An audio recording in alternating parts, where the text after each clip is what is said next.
ішінде қатысып өзінің қиындығын көрмесең оқу өте қиын болады. Мен сондықтан ойлаймын, менің әуелгі жұмысым бірінші нейрохирургия, осы біздің халықтың науқастарына өзінің көмегімді көрсету, екінші осы орталықтың жұмысын жақсарту.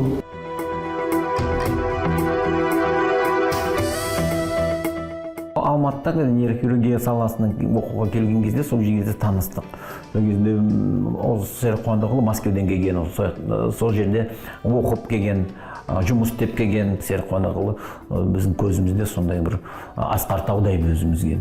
Нейрохирургия ол кезде Қазақстанда енді басталып келе жатқан кезі. И сол технологияны осы Қазақстанға алып келген сол Серік Қуандықұлы. 3 бала болып тәрбиелендік. Кішіміз, кенжеміз Серік. Жақын туылмамыздың баласы болмады. Сондықтан Серікті сол туғаннан кейін, 1 жылдан кейін қазақтың салты бойынша сол туылмамызға бала қылып берді. Бірақ мен енді ол кезде 6 жасқа келіп қалған уақытым, сол балалық ойнап жүріп, сол үйге барып, белсебетпен ұрлап алып қашыппын. Сонан аналардың бәрі де ойбай мынау Серікбай біліп қалды ғой, бұл болмайды екен деп қайтарылып берді. Өзі шыншыл, талапшыл бала болып өсті. Айта кететін жайт, мектепті жақсы оқығаны сондай, математика пәнінде есептің амалын шығаруда өзінің ұстазыменен таласып, сол таластың артқа несі Серіктің алтын медаль ала алмай қалуына келіп соқты да, ал ұстазы сол мектептен бөтен мектепке ауысып кетті. Бұл да оның өзінің сол кезде талап, білімі басым екені айқын.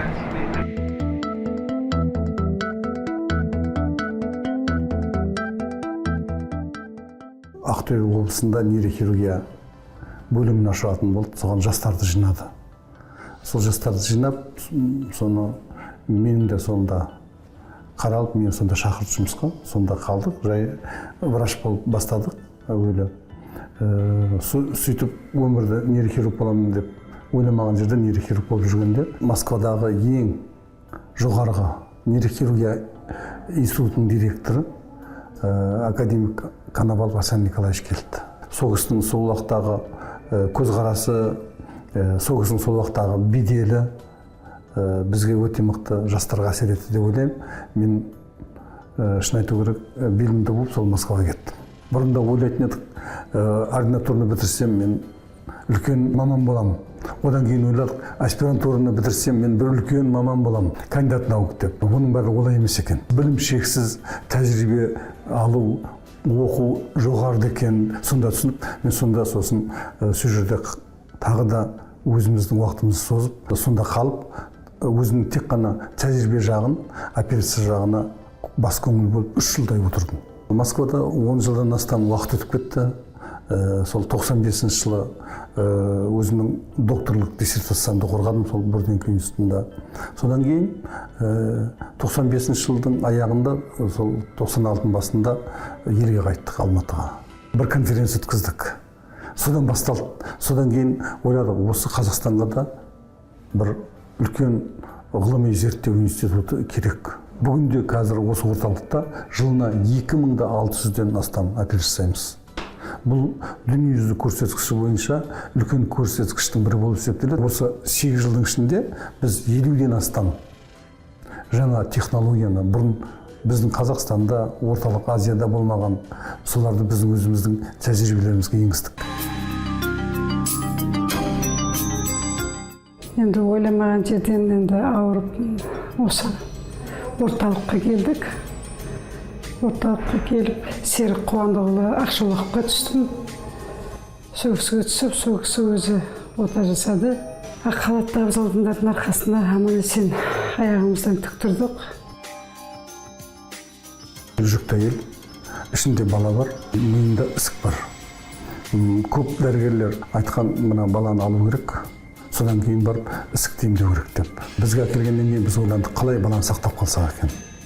Осында біздің ана мен бала орталығы бар, солардың дәрігерлерін шақырып, ақылдасып, олар операцияның кезінде баланың жүрек соғуын, жағдайын, қазіргі жаңа технология УЗИ аппараттарымен қарап отырды да, мен мидағы ісікті алып тастадым.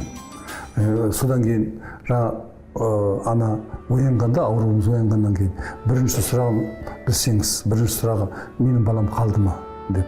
Ол өзінің жағдайын сұраған жоқ. Сондай ол көптен күткен бір бала болды оларға. Содан кейін артынан ол бала да өмірге келіп, қазір анда-санда бізге хабарласып тұрады.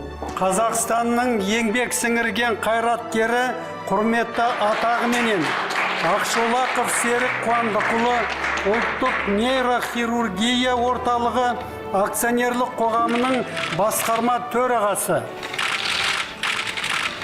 Адам сүйгіш өзінің ниетімен талай мыңдаған адамдардың мінекей өмірін сақтап қалды.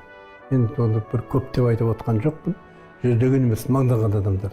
Адамның еңбегін бағалап, мынау мемлекеттік сыйлықтың лауреаты болып, осының жанында қоғамдық жұмыстарға белсене қатысып жүргені Серіктің, оны тани білгені, көре білгені біздің ел басшысы, президентіміз Нұрсұлтан Әбішұлының мінекей кісілерді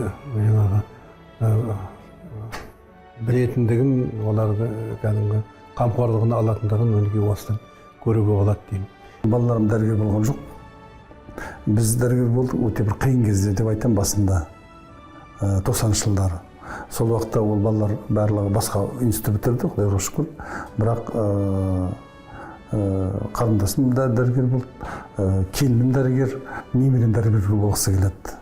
Мен оны да айтып жүрмін әр жерде, нейрохирург болғысы келеді. Мен ол өте қуантады осы.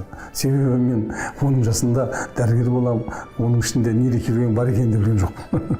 Сондықтан ойлаймын, бүгінгі кездегі информация, бүгінгі кездегі жастарды талап, технологияның өсуі біздің жас балаларымызға, ол тек қана басқа балаларға да өте үлкен әсер ете ме деп. Бүгінгі біздің елдің балаларының көбісі кім болғысы келеді, не болғысын бүгінде біледі. Бұл ойлаймын біздің еліміздің үлкен өсуіне ықпал ететін жағдай деп.